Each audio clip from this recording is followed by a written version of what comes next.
Hey everyone, welcome back. Thanks for joining us for the second part of our story. Let's jump right back in. Frank was right. The video from Friday night to Monday morning was more entertaining and informative than expected.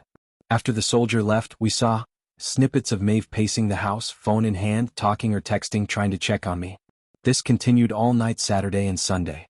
She looked increasingly irritated as I brushed off her concerns in favor of hunting. I noticed how Maeve cleaned up, putting back items in the living room that had been missing, mostly pictures of me. Frank sat next to me, eating sausage biscuits and drinking black coffee. Damn, I said. She really erased me, didn't she? That guard wasn't lying when he said Ma filed for divorce. Wait, go back, Frank said. Go back to the end of Friday. What did you see? I asked, rewinding to an earlier clip. Look at her hands, he said. Ma was pacing the living room, texting with both hands. What then? I realized, oh no, rings. I skipped ahead to around October 30th, Saturday morning. Here they are. She played the role of divorcee to the last. Kelly DT, my attorney, greeted me when I arrived at her office. She was tall in a well-tailored suit with striking features.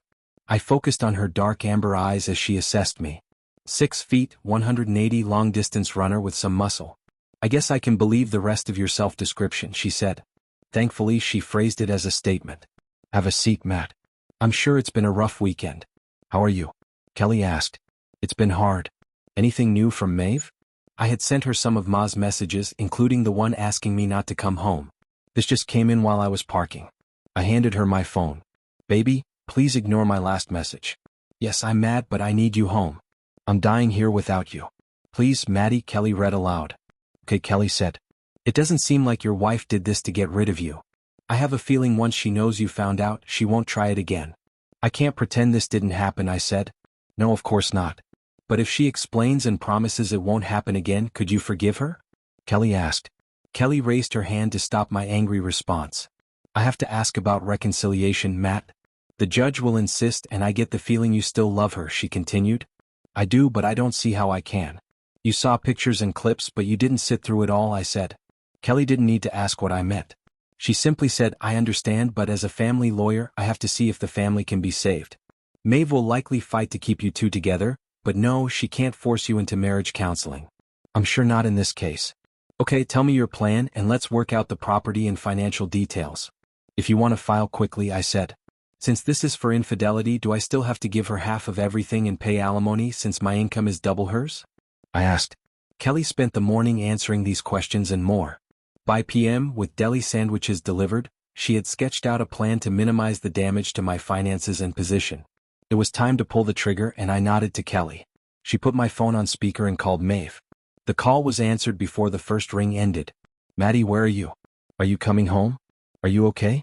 What the hell are you playing at, idiot? Oh God, baby, I need you. Where are you? Ma said frantically. Mrs. Karras, Mrs. Karras. Kelly almost yelled to stop Ma's rant. What? Who is that? Oh my God, she screamed. Where's Matt? What happened to Matt?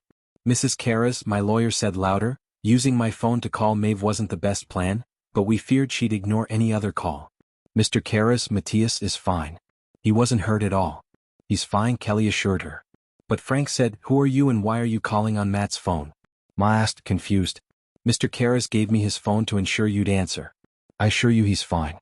Mr. Spinner's reports were a hoax. I apologize for the fear they caused, Kelly explained. Kelly stuck her tongue out at me. A prank? What's going on? Who are you and why are you calling my cell phone, Matt? Maeve demanded. Mrs. Karras, I'm using Mr. Karras' phone with his permission, and this call is being recorded. Do you mind? Kelly said as Ma's voice trailed off, still angry and puzzled. Why is it being recorded? Who are you? Ma asked. My name is Kelly DeWitt, an attorney with Green Family Law in Springville. Your husband, Matthias Karras, has hired me to represent him in the dissolution of your marriage, Kelly stated. The dissolution? Ma repeated, stunned. Yes, Mr. Karras wants the dissolution to be quick and private, Kelly confirmed.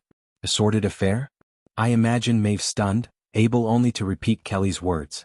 Yes, Mrs. Karras, normally we'd serve you with divorce papers, but Mr. Karras hopes to reach an agreement outside of court. Please contact your attorney as soon as possible, Kelly instructed. Attorney Ma echoed yes. Do you have a pen and paper? I'll give you my contact information, Kelly offered. No, I don't, Ma replied. I'll send you a message with my contact information. After that, the phone will stop working and you won't be able to contact Mr. Karras through it, Kelly explained, but I need to talk to Matt. This is all wrong, we love each other. Is he there? I need to talk to him, Ma pleaded. I'm sorry, Mrs. Karras, but Mr. Karras isn't ready to talk. Have your lawyer contact me. Goodbye, Kelly said firmly.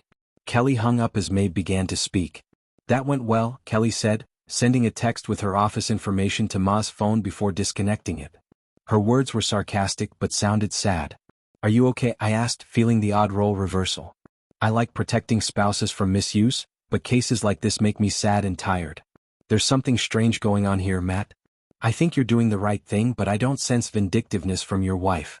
For whatever reason, maybe an uncontrollable dependence, she's blown up her life and neither of you will be happy. Screw me, I'm not even. Have I already seen the last happy day of my life? Kelly shook her head vigorously. No, it sucks now, but it's not the end. We'll connect you with a therapist. If you take counseling seriously, you'll recover faster. Frank waited too long for counseling and it cost him unnecessary pain. Don't make the same mistake. Yeah, it cost me, Frank confirmed a few hours later as we ate chicken wings, shrimp, and Bloody Marys at a downtown sports bar. I thought therapy was just psychological nonsense, but I ended up wallowing in my own mess like a clogged toilet. You talked to me for a while and you could have talked more, I said, trying to ignore his metaphor. I know you had my back, but seeing you and Maeve so happy hurt more than it helped. At least until I got outside counseling. But why? I asked. Because you and Maeve seemed perfect and it made me grieve for what I'd lost. Realizing I'd been living a lie for so long hurt even more. I sipped my drink, unsure of what to say. After seeing Kelly's therapist, I could finally see you two as a sign of hope instead of a reminder of my past. And now it's all turned out to be another lie, I said. Screw me, he muttered. Screw me, I repeated, raising my glass for a toast. We clinked quietly and drank deeply.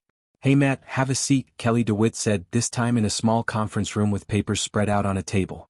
It was Tuesday afternoon and I'd taken the day off. After updating my work information on Monday, I spent most of the day at Frank's, searching for a new apartment since I couldn't live in my ruined house.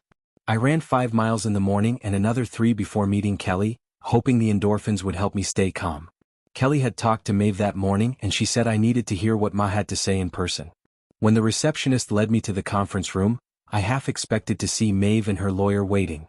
Kelly laughed lightly, waving me into the empty room. No, just us, we needed space to work. As I sat down, she added, Ma wanted to be here to explain, but if this were a TV show, it would be a classic showdown. Glad it's not television, I said. Kelly gave me a wicked grin as I thought about our meeting the day before. I realized I was glad she wasn't like Ma at all. I think you'd be surprised, Kelly said, but it would be better if you heard it from Maeve. Stop escalating the situation, I said. Hear what? That she did it all for you? Kelly replied. I'm sure she got more than she expected, I said, shocked. What the hell? I barely stopped the profanity. The smirk disappeared from Kelly's face, and she placed her hand on mine as they clenched into fists on the table. She claimed I was some kind of willing, betrayed man, I added. My voice rose and I started to stand, but Kelly grabbed my wrist. No, oh God, Matt, no. I'm sorry. I didn't think you'd take it that way. I'm really sorry, Kelly said, trying to calm me. I relaxed slightly and stared at her. Ma didn't say that. She's very upset. That you found out and left her. I hadn't thought of it that way, but yes, I admitted. Then what did you mean by she did it all for me, I asked. The baby, Kelly said quietly. It hit me. We'd been trying to have a baby for 11 months. She found someone like me to get her pregnant since I hadn't succeeded yet. She wanted a baby desperately, and I hadn't realized she was willing to go to such extreme measures. She was doing this to get pregnant, I asked, seeking confirmation. Yes, Kelly replied, pushing some pages toward me. It was a lab report from 3 months ago, ordered by my gynecologist.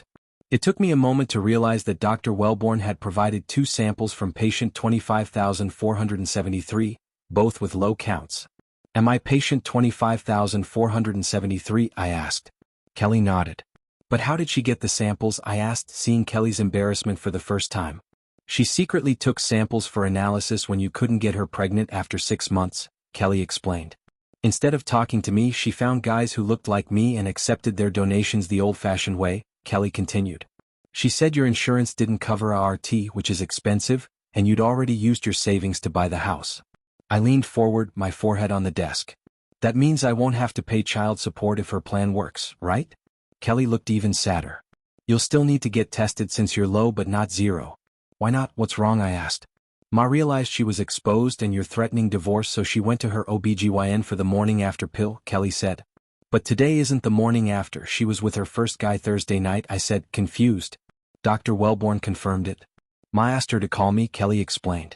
Ma had gone to extreme lengths to conceive, but now, knowing I wouldn't raise someone else's child, she was erasing the mistake.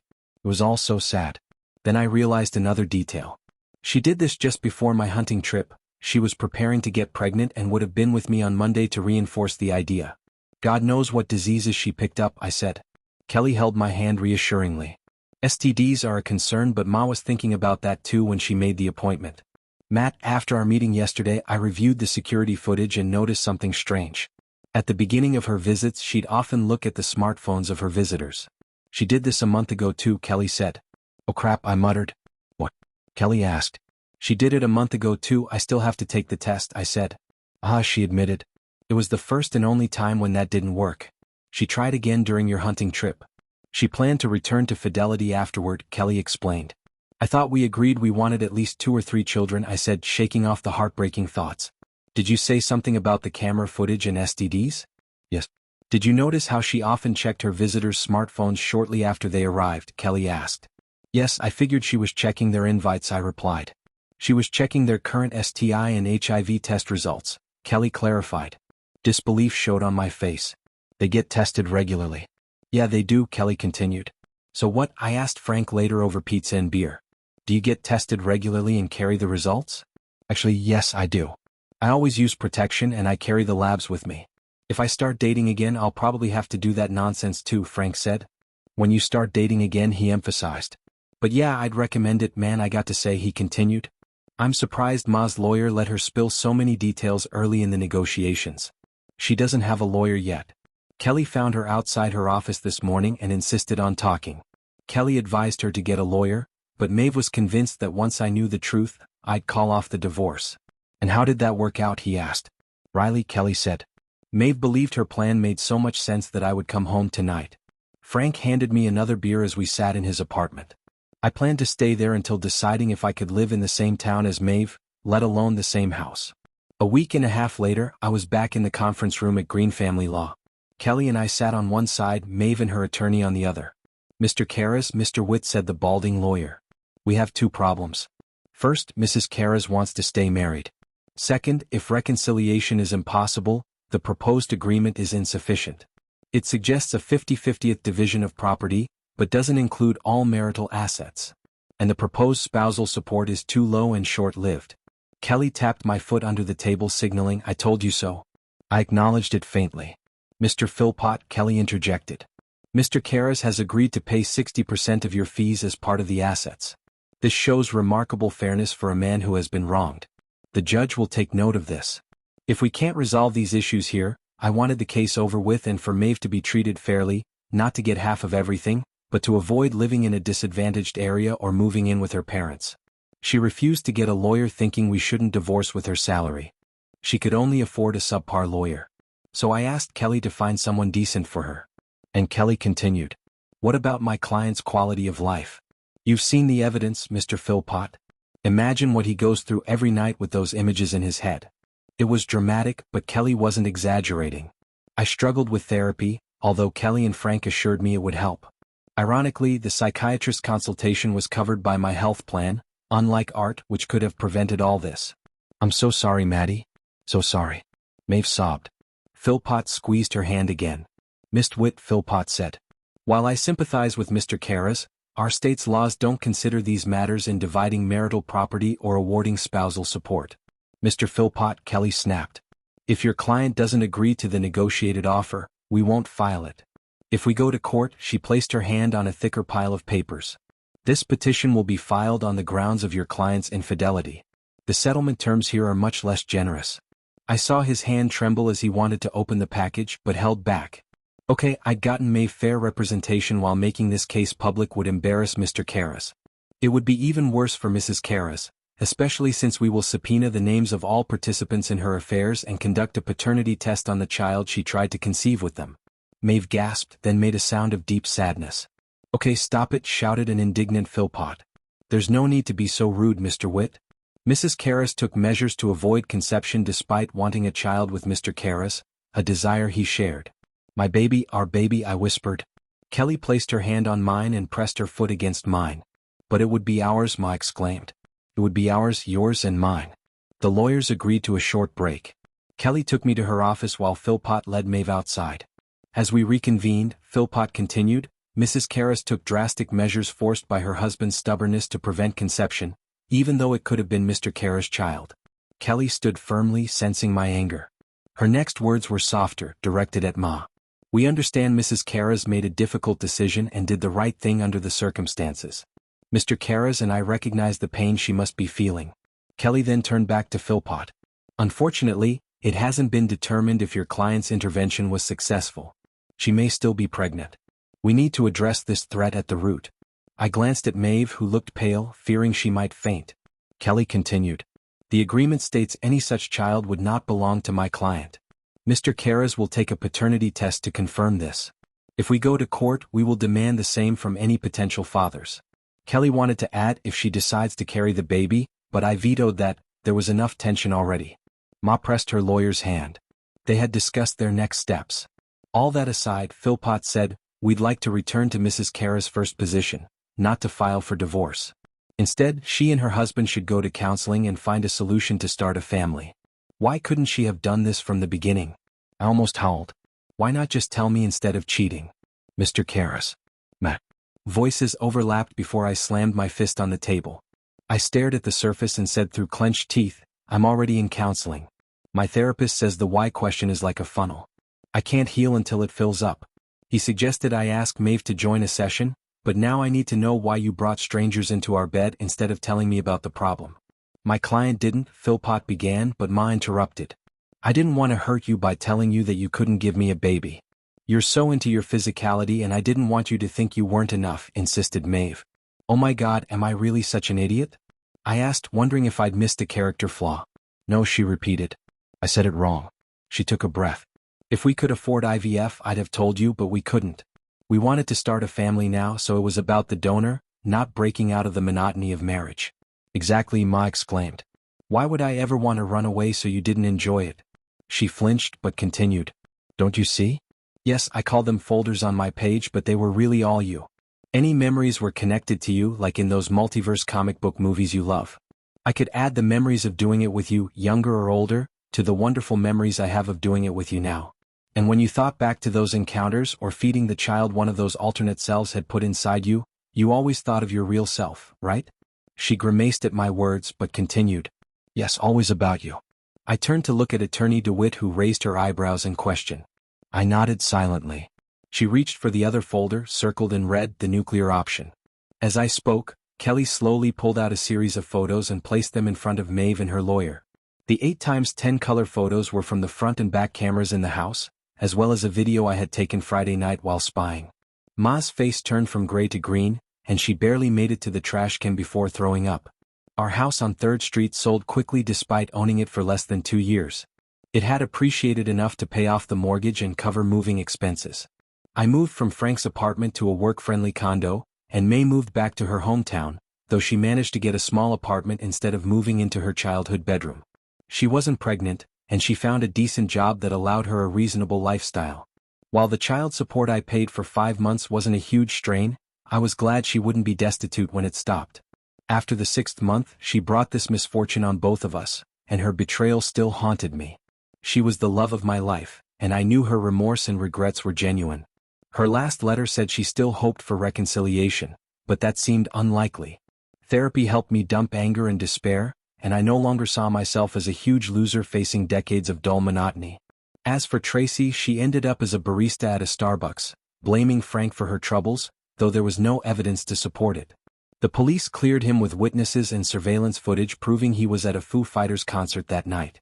Looking ahead, once I pay the last amount of spousal support, I'll have fulfilled all my obligations. From the divorce, and Kelly DeWitt will no longer be my attorney. When she found out I attended an art exhibit and enjoyed it, she said she wished our first date had been at the gallery too. And that's the end of story.